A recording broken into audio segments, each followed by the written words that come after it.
Bismillahirrahmanirrahim. Assalamu alaikum. Welcome to social psychology. So, social psychology is our favorite subject, yours favorite subject, and mine also. Today's lecture 19 is about groups, types, and nature of groups. So, first of all, we will define group. Group is a collection of two or more peoples who work with one another regularly to achieve common goals. So we can see that a group is a collection of two or more peoples who work with one another regularly to achieve common goals. So when we talk about common goals mean that objects that can be shared by two or more individuals. Group बेटा और इसकी nature group की और इसकी जो types हैं, इसमें देखें कि हम हमेशा ही बात करते हैं कि हमारा ताल्लुक़ फ़लाँ ग्रुप से है या हम फ़लाँ ग्रुप से हैं, ठीक है ना। सो ग्रुप की जब हम बात करते हैं तो हमारे माइंड में ज़ाहिर बात है दोस्त अहबाब आ जाते हैं या हमारे क्लास फेलोज़ आ जाते हैं, ठीक है ना, कि एक मजमूई तौर पे या एक लोगों की एक बड़ी तादाद जो है वो हमारे माइंड में आती है कि वो होगी, ठीक है ना, ग्रुप। सो ज़ाहिरी बात है ग्रुप में कोई एक मेंबर तो शामिल नहीं होता, ग्रुप में जो है वो दो या दो से ज़्यादा मेंबर्स होते हैं।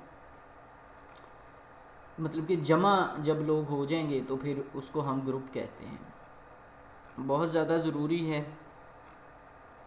कुछ ऐसे काम होते हैं जो हम अकेले कर सकते हैं, लेकिन कुछ ऐसे काम होते हैं जो हम अकेले नहीं कर सकते होते। तो इसलिए ज़रूरी है कि हम मिलजुल कर काम करें। तो जब हम मिलजुल कर काम करेंगे तो जो हमारे साथ दूसरे मेंबर्स होंगे उनको जब हम अपने साथ मिलाकर काम करेंगे तो इसको फिर हम ग्रुप कहते हैं। आपने बचपन से ये कहावतें पढ़ी हुई हैं कि इत्तेफाक में बरकत है या मिलजुल कर काम करें या किसान के चार बेटे थे। तो ये सारी की सारी ग्रुप्स की ही एग्जांपल्स हैं, ठीक है। Group can also be defined as more than two employees. अब ग्रुप को हम इस तरह भी डिफ़ाइन कर सकते हैं कि दो से ज़्यादा employees who have an on going relationship, जिनका आपस में एक ऐसा ताल्लुक़ हो इन विच जिसमें दे इंटरेक्ट, जिसमें वो एक दूसरे के साथ ताल्लुक़ कायम करें, ठीक है ना, इंटरेक्शन करें, एंड इन्फ्लुएंस और असरअंदाज हों वन अनदर्स बिहेवियर, एक दूसरे के बिहेवियर के ऊपर, एंड परफॉर्मेंस और परफॉर्मेंस के ऊपर। तो ग्रुप को वो इस तरह से भी डिफ़ाइन कर रहा है कि ग्रुप जो है वो दो या दो से ज़्यादा एम्प्लॉयज़ का एक ऐसा मजमुआ है जो कि जिनके आपस के जो रिलेशनशिप हैं वो हैं और वो एक दूसरे के साथ इंटरेक्ट करते हैं और एक दूसरे के बिहेवियर और परफॉर्मेंस के ऊपर असरअंदाज होते हैं। सो इन अ ट्रू ग्रुप मेंबर, एक सच्चे या अच्छे ग्रुप मेंबर में जो है कौन कौन सी खसूसियात होनी चाहिए कि एक अच्छा या एक ट्रू ग्रुप मेंबर्स जो हैं वो म्यूचुअली डिपेंडेंट होते हैं एक दूसरे के ऊपर, ताकि वो मिलजुल कर अपनी जो मुश्तरका जो गोल्स हैं या मुश्तरका मनाजिल जो हैं उनको हासिल कर सकते हैं। तो एक ट्रू ग्रुप मेंबर जो है उसमें पहली खसूसियत क्या होनी चाहिए कि वो म्यूचुअली डिपेंडेंट हों एक दूसरे के ऊपर to achieve the common goals, और दूसरी क्या होनी चाहिए, अब म्यूचुअली इंडिपेंडेंट ही ना हों बल्कि इंटरेक्ट भी करें एक दूसरे के साथ रेगुलरली, ठीक है ना।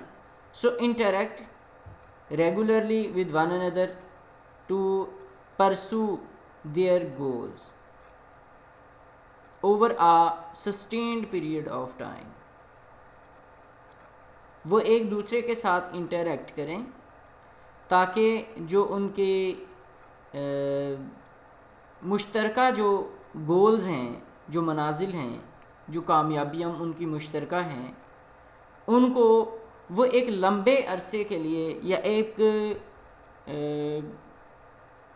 मुंतखब या एक जामे वक्त के जो है वक्त के साथ वो एक दूसरे के साथ इंटरेक्शन करें। सो मैं दोबारा ग्रुप की बात करता हूँ बेटा। ग्रुप ज़ाहिर बात है एक बंदे से तो ग्रुप नहीं बनता, उसमें कम से कम 2 होने चाहिए या 2 से ज़्यादा, जितने मर्ज़ी हो जाए। तो 2 या 2 से ज़्यादा लोगों का एक ऐसा मजमुआ है जो एक दूसरे के ऊपर डिपेंडेंट भी हों और एक दूसरे के साथ इंटरेक्शन भी करें, ठीक है ना। एक दफ़ा इंटरेक्शन करने से ग्रुप नहीं बनता, कॉन्स्टेंटली, ठीक है ना, रेगुलर बेसिस के ऊपर जब एक दूसरे के साथ इंटरेक्शन करेंगे तो उसको हम ग्रुप कहते हैं, ठीक है ना। और इस तरह से वो कॉमन जो गोल्स हैं उनको अचीव कर सकते हैं।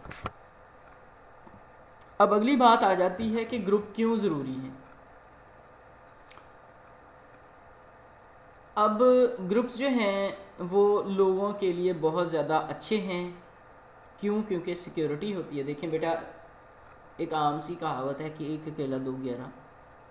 तो जब ग्रुप होता है तो उसमें सिक्योरिटी के पर्पस भी रिजॉल्व हो जाते हैं। आप अकेले किसी जगह नहीं जा सकते, लेकिन अपने ग्रुप्स के साथ, अपने दोस्तों के साथ आप ऐसी डरावनी और खौफनाक जगह पर भी चले जाते हैं, वहाँ पर आपकी सिक्योरिटी भी हो जाती है और आप में कॉन्फिडेंस भी आ जाता है। इसी तरह ग्रुप जो है वो किसी इंसान की जो क्रिएटिविटी है उसको भी इम्प्रूव करता है। बात समझिए। फ़र्ज़ करें कि आप मिलजुल कर कोई चीज़, नई चीज़ बना रहे हैं, तो या नई चीज़ आपने डेवलप की है या नई कोई इन्वेंशन की है आपने। अक्सर देखा है हमने जो भी नई ईजादात होती हैं बेटा, उसमें लिखा होता है कि फ़लाँ फ़लाँ और फ़लाँ साइंटिस्ट ने जनाब मिलकर ये तजर्बा किया, तो उससे ये पता चला, फ़लाँ और फ़लाँ साइंटिस्ट ने ये तजर्बा किया। मैं एक सिंपल एग्जांपल दूंगा डीएनए के स्ट्रक्चर की, जिसमें वाटसन और क्रिक, तो ज़ाहिर बात है ये 2 लोग थे तो इनका भी ग्रुप था। तो इस तरह से जो ग्रुप है वो किसी इंसान की जो क्रिएटिविटी है उसको इम्प्रूव करता है।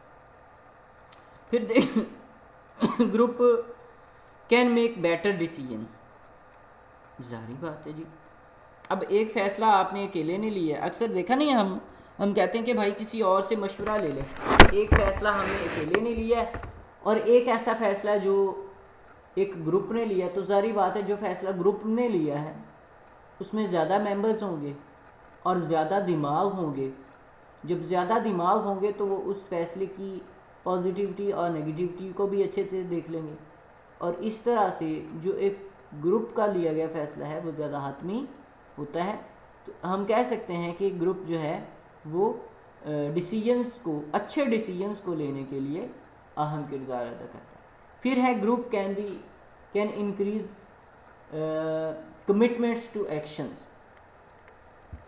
अब जारी बात है, अब आप अकेले कोई काम करना चाहें या कोई अकेले कमिटमेंट करें तो आप उस कमिटमेंट पे पूरा भी नहीं उतर सकते या उतर भी जाते हैं, या समटाइम्स आप उसको भूल जाते हैं। लेकिन अगर आपने एज अ ग्रुप कोई बात किसी के साथ जो है वो डन की हुई हो, किसी के साथ कोई बात शेयर की हुई हो, तो जब हम एज अ ग्रुप बात करेंगे तो फिर ज़ाहिर बात है वो चीज़ जो है वो वापस मिल जाएगी।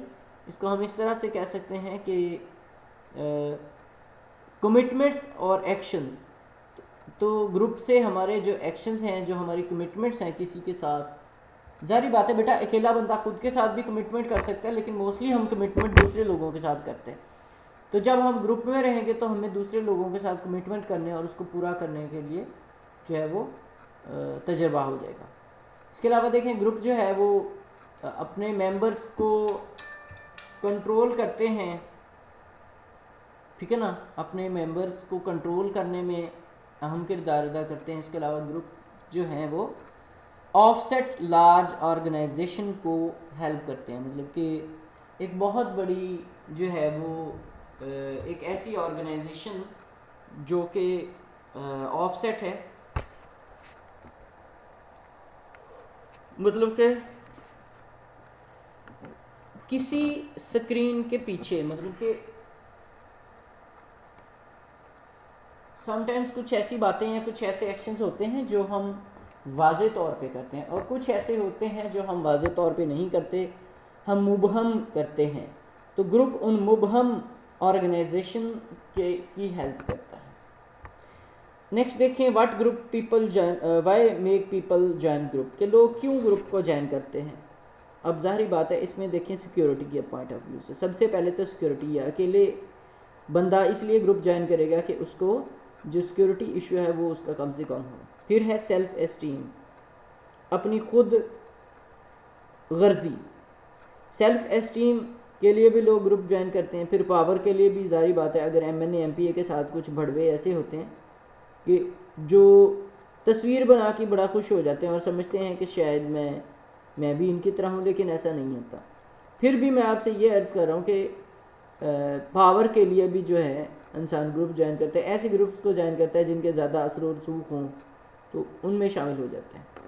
फिर उसके बाद देखें स्टेटस। अब जाहिर बात है अगर आपके क्लास फेलोज़ या आपके दोस्त या आपके जो साथ वाले हैं उनका स्टेटस हाई होगा, अगर आप उनके साथ चलते फिरते रहेंगे, खाते पीते रहेंगे, तो जाहिर बात है आपका स्टेटस भी हाई हो जाएगा। उसके बाद आ जाती है एफिलिएशन, तो एक दूसरे के साथ मेल जोल, एक दूसरे के साथ बातचीत, एक दूसरे का हाल हवाल, इसको हम एफिलिएशन कहते हैं। तो ग्रुप इसलिए भी ज़रूरी है। फिर आ जाता है ग्रुप की गोल और अचीवमेंट। तो बेटा जब आप ग्रुप के तौर पे काम करते हैं तो आपकी जो मंजिल है या जो आपकी अचीवमेंट है उसको हासिल करना आपके लिए जो है वो आसान हो जाता है। फिर हम देखेंगे बेटा क्लासिफिकेशन। तो इसमें देखें पहला है फॉर्मल ग्रुप। फॉर्मल ग्रुप क्या है? Designated work group defined by the organisation structure. Formal group से क्या मुराद है? एक ऐसा डेजिग्नेटेड वर्क ग्रुप है जिसकी ऑर्गेनाइजेशन जो है, ऑर्गेनाइजेशन का जो स्ट्रक्चर है वो कौन डिफाइन करेगा?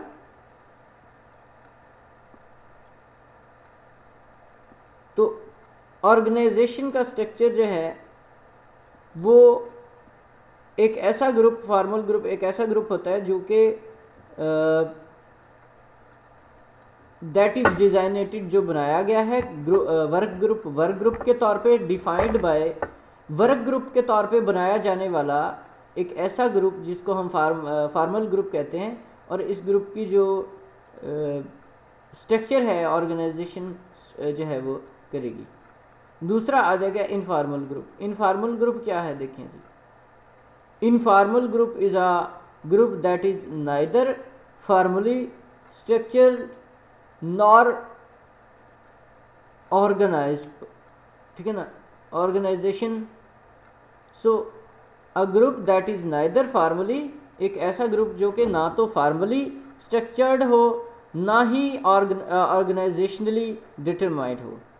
तो वो अपेयर होता है in response to the need of the social contact. तो फिर वो बनता क्यों है कि ना तो वो फॉर्मली स्ट्रक्चर है ना वो ऑर्गेनाइजेशनली डिटरमाइंड है, तो फिर वो क्यों बनता है?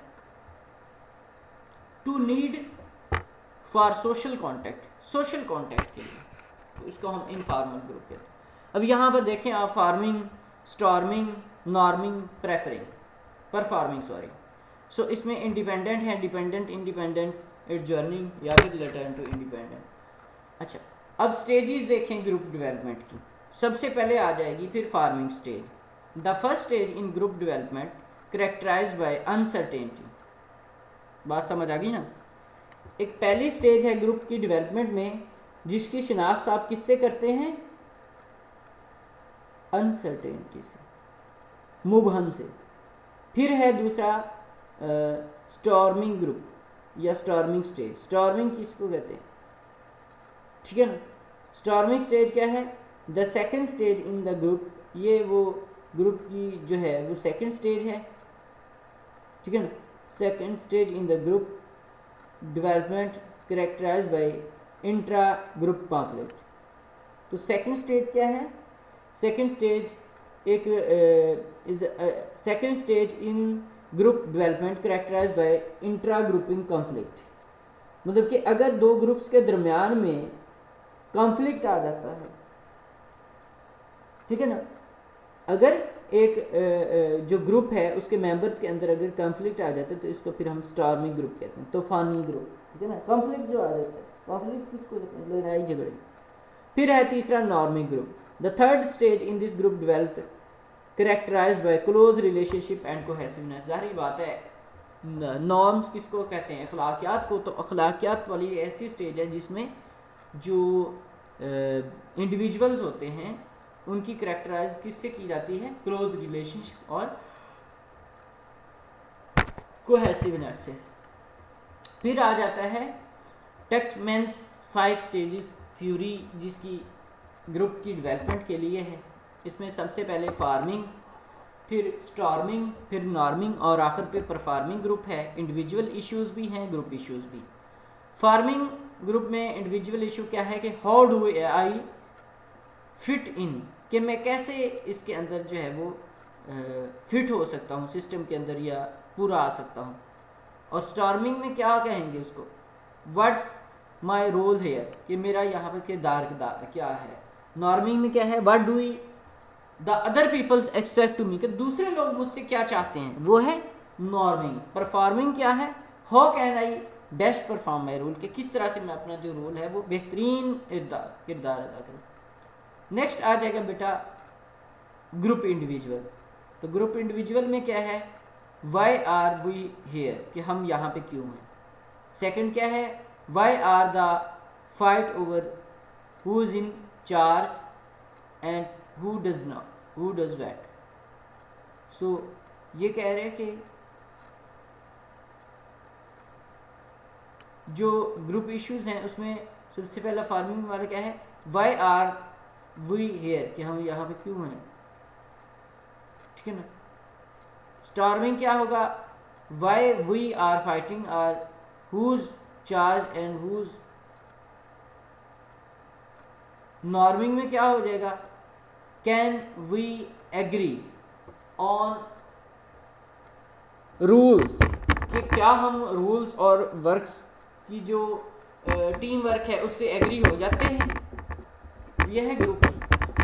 अच्छा, परफॉर्मिंग में इंडिविजुअल इशू क्या था कि how can I best perform my rule, लेकिन ग्रुप इश्यूज में क्या है, can we do job properly, कि क्या हम जॉब को प्रॉपरली कर पाएंगे। तो ये बेटा एक टेबल है। उसके बाद अगली स्टेज है performing stage. The fourth stage in this group development when group is fully functional, जब आपका ग्रुप एक फुली फंक्शनल हो जाएगा तो उस वक्त जो स्टेज होगी उसकी वो कहलाएगी परफॉर्मिंग स्टेज। चौथा इसमें आ जाएगा the final stage in the group development, ये फाइनल स्टेज है ग्रुप की डेवलपमेंट के लिए, ठीक है ना। The final stage in group development for contemporary groups, ठीक है ना। कंटेम्पोरेरी के लिए देखें, ठीक है ना। उसके बाद है adjoining group, the first stage in the group development for temporary groups characterized by concern with wrapping up activities rather than the, ठीक है ना, rather than asked परफॉर्मेंस, कि कहने से कोई काम नहीं करना, खुद ब खुद कर देना, तो उसको adjoining स्टेज कहते हैं। नेक्स्ट बेटा फंक्शंस आ जाएंगे। इसमें देखें इंडिविजुअल फंक्शन क्या है कि satisfy the individual need for affiliation, develop enhance and confirm the individual self esteem and sense of identity.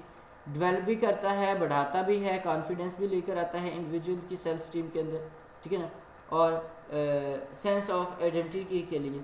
उसके बाद आ जाएगा give individuals an opportunity to test and share their perceptions. Individuals को एक opportunity दी जाती है कि वो अपनी जो परसेप्शंस हैं उनको ज्वाइन करें। फिर क्या है कि रिड्यूस द इंडिविजुअल एंजाइटी, तो किसी एक इंडिविजुअल की जो एंजाइटी है उसको कम करना है, ठीक है ना। और फीलिंग्स जो कि इनसिक्योरिटी और पावरलेस के लिए जो है वो ज़रूरी होती हैं। नेक्स्ट है provide a problem solving mechanism, कि हम किसी मैकेनिज्म को जो है वो देखिए provide a problem solving mechanism. तो के बाद आ जाएगा नेक्स्ट इसमें फंक्शंस ऑर्गेनाइजेशनल फंक्शन, इसमें देखें accomplish group, interdependent task that are, ठीक है ना, independent task that are beyond to the capabilities of the individual, इंसानी जो सीखते हैं उनसे दूर, है ना, ये वाला ग्रुप है। तो है आखिरी इसमें देखिए कोऑर्डिनेट इंटर डिपेंडेंट एफर्ट्स भी होती हैं, प्रॉब्लम सॉल्विंग मैकेनिज़म्स भी मिलते हैं कि किस तरह से प्रॉब्लम का सॉल्व करना है। इसके अलावा इम्प्लीमेंट होती है कॉम्प्लेक्स वेरिएशन की, ठीक है ना। तो अगर कोई एक चीज़ एरर वगैरह दे रही है तो इसमें जो है वो इतना होना चाहिए कि एक तो उसमें कंट्रोल हो, दूसरा आप इस काबिल हो कि उसको वर्कशॉप तक ले जाए, ठीक है। फिर मैंने मुझसे से कहा, तो इसमें देखें इंडिपेंडेंट कॉम्प्लेक्स डिसीजंस ले सके और क्या है सोशलाइज कर सके और ब्रेन वॉशिंग कर सके, ठीक है ना, सोशलाइज ब्रेन वॉशिंग।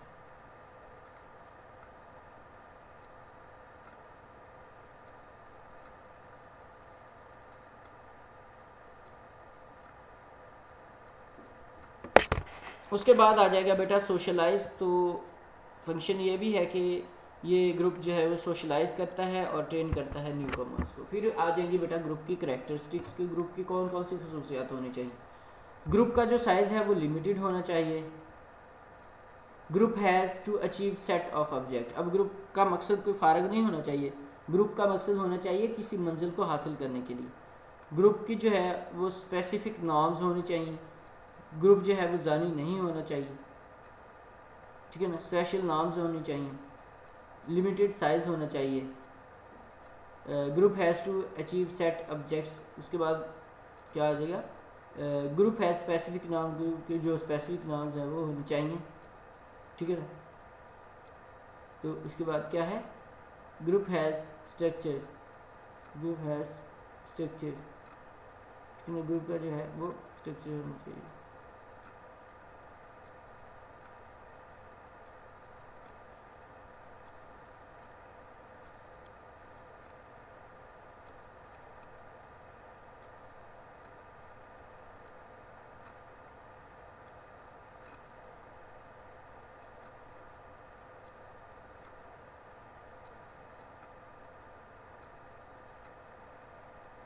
अच्छा बेटा ये देखें, हम कैरेक्टरिस्टिक्स ग्रुप पे पढ़ रहे थे, इसमें इसका जो साइज़ है वो लिमिटेड होना चाहिए, इसको ऑब्जेक्ट्स को अचीव करने की सलाहियत इसके अंदर होनी चाहिए, स्पेसिफिक नॉर्म्स होने चाहिए, इसका एक स्ट्रक्चर होना चाहिए, इसका एक रोल होना चाहिए जो ये ग्रुप प्ले करे, ठीक है ना। इसके अलावा इसकी अपनी एसेसरीज और हिस्ट्री होनी चाहिए, ठीक है ना। वो काफ़ी लोगों ने रिमियर खान में तो बनाया लेकिन उनका नहीं चला।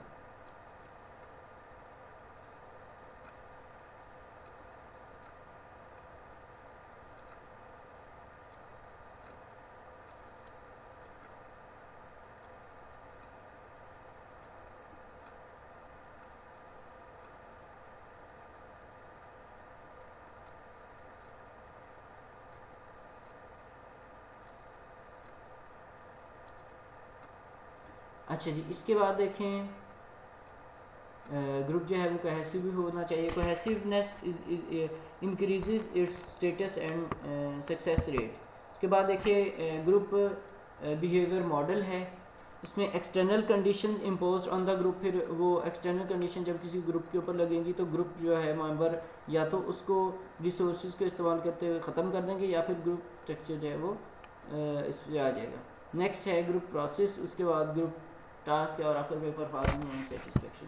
उसके बाद है अब है टाइप्स ऑफ ग्रुप। देखिए बेटा फॉर्मल ग्रुप्स की दो टाइप्स हैं, कमांड ग्रुप और टास्क ग्रुप। इनफॉर्मल ग्रुप की आगे चार टाइप्स हैं, friendship group, interest group, reference group और मेंबरशिप ग्रुप। उसके बाद देखिए फॉर्मल ग्रुप की अब हम बात करते हैं। तो it is the set of organizations to carry out the work in support to the organization level, कि ऑर्गेनाइजेशन के लेवल तक जो है अगर उनको सपोर्ट कर दिया है तो ये क्या लगा, it is the setup by organization to carry out the work in support the organization goal, कि अगर किसी एक ऑर्गेनाइजेशन में आप काम कर रहे हैं तो उस ऑर्गेनाइजेशन के जो गोल्स हैं उनको हासिल करने के लिए जो आप दूसरे लोगों के साथ कोऑर्डिनेशन और कंट्रोल करके वर्क करते हैं वो कहलाता है फॉर्मल ग्रुप। फिर है कमांड ग्रुप, इसको हम किस तरह से डिफाइन करेंगे, इसको हम इस तरह से डिफाइन करेंगे कि इंडिविजुअल्स हिराकी, ठीक है ना, जैसा कि बोर्ड डायरेक्टर्स वगैरह, ठीक है ना,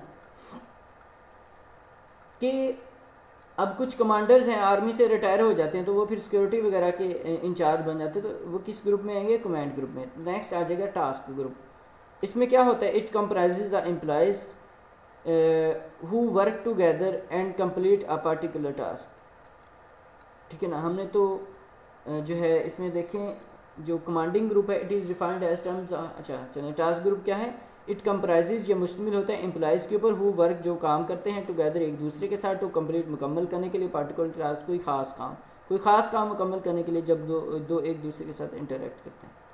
फिर उसके बाद देखें एक्स प्रोडक्शन ग्रुप या मैन्युफैक्चरर ग्रुप या मार्केटिंग ग्रुप या सेल्स ऑफिसर्स या परचेज वगैरह वगैरह, ये सारी चीज़ें। उसके बाद है इनफॉर्मल ग्रुप, इनफॉर्मल ग्रुप जो है वो अलायंस है that are neither formally structured nor organizationally determined, तो ये दोनों नहीं होते, ना तो स्ट्रक्चरली फॉर्म होता है, ना फिर जो है वो नाश्ते के लिए स्पेशली डिटरमाइन हो सकता है।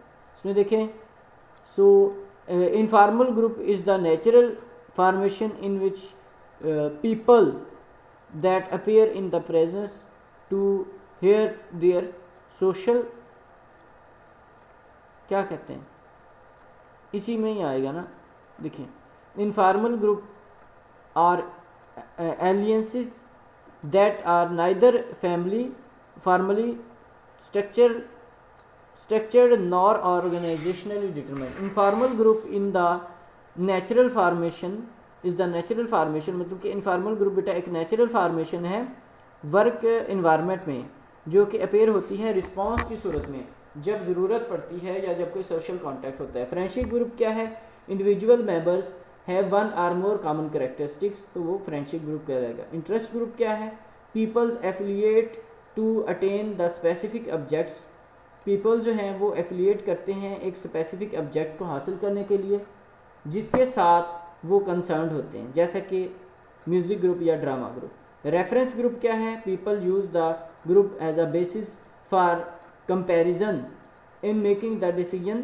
फार्मिंग द ओपिनियन, मतलब कि किसी पुराने ग्रुप के जो तजुर्बात हैं उनसे फ़ायदा लेकर जो है वो रेफरेंस के तौर पे जो है उसको आगे अपनी बात को मनवाने के लिए इस्तेमाल करना क्या कहलाता है, रेफरेंस ग्रुप। फिर है membership group, the member would be expected to contribute, वो कहते हैं कि मेंबर जो है उसको हम ये एक्सपेक्ट करते हैं कि वो कंट्रीब्यूट करेगा to the groups well being and would enjoy the benefits arising from the group membership. तो मेंबरशिप ग्रुप में ये होता है कि जिसमें ये एक्सपेक्ट किया जाता है तो कंट्रीब्यूट, कि वो कंट्रीब्यूट करेगा टू द ग्रुप्स के लिए, ऑल बीइंग्स, तमाम चीज़ों के लिए, एंड वुड इंजॉय, और इंजॉय करेगा टू द बेनिफिट्स, उस मफादात को अराइजिंग जो पैदा होते हैं या निकलते हैं उस ग्रुप मेंबरशिप से। ठीक हो गया। नेक्स्ट आ जाएगा ग्रुप प्रोसेस, तो it refers to the communication patterns use by the members, ठीक है ना। तो ग्रुप प्रोसेस क्या है कि कम्युनिकेशन पैटर्न्स हैं जो इंडिविजुअल जो है वो यूज़ करें उसका। देखिए इसमें इंफॉर्मेशनल एक्सचेंज आ जाएगा, group decision processing, leader behaviour, power dynamics, conflict interaction. So group processes are significantly as they can create output greater than the sum of the inputs. वो कह रहे हैं कि ग्रुप प्रोसेसिंग जो है वो इतनी ज़्यादा ज़रूरी है, इतनी ज़्यादा सिग्निफिकेंट है कि वो आउटपुट को क्रिएट करती है इनपुट के भी बगैर। फिर आ जाएंगे ग्रुप प्रोसेस, इसमें देखिए इनपुट और इसके साथ साथ आउटपुट आखिर पे क्या है, थ्रू पुट्स, ठीक है ना। इसमें इनपुट में टास्क आ जाएंगे, goals, rewards, resources, technology, membership, density और प्रोसेसिंग। और जो आउटर ग्रुप है इसमें टास्क मैनेजर या टास्क परफॉर्मेंस, मेंबरशिप, ठीक है ना। इसके साथ साथ ही आप लिखें मेंबरशिप आ जाएगी और बेटा ग्रुप प्रोसेसिंग में इनपुट्स हैं, टास्क हैं, गोल्स, रिवार्ड्स हैं, रिसोर्सेज हैं, टेक्नोलॉजी, मेंबरशिप और डेंसिटी ग्रुप रख पे प्रोसेसिंग साइज थ्रू इनपुट्स कौन से हैं, थ्रूपुट्स सॉरी, इसमें ग्रुप प्रोसेसिंग है, दे वे मेंबर टू वर्क टुगेदर, ठीक है ना, जो काम करने की हद तक हैं। और दूसरे क्या हैं, आउटपुट क्या है, टास्क जो दिया था उसकी क्या परफॉर्मेंस है, मेंबरशिप की सेटिस्फेक्शन है कि नहीं, टीम की विजिबिलिटी है कि नहीं। फैक्टर्स कुछ अफेक्ट करते हैं ग्रुप्स के ऊपर, कुछ एक्सटर्नल फैक्टर्स हैं जिसमें ऑर्गेनाइजेशन की जो ओवरऑल स्ट्रेटजी हो गई, अथॉरिटी का जो स्ट्रक्चर है, फार्मल रेगुलेशंस हो गई, रिसोर्सेज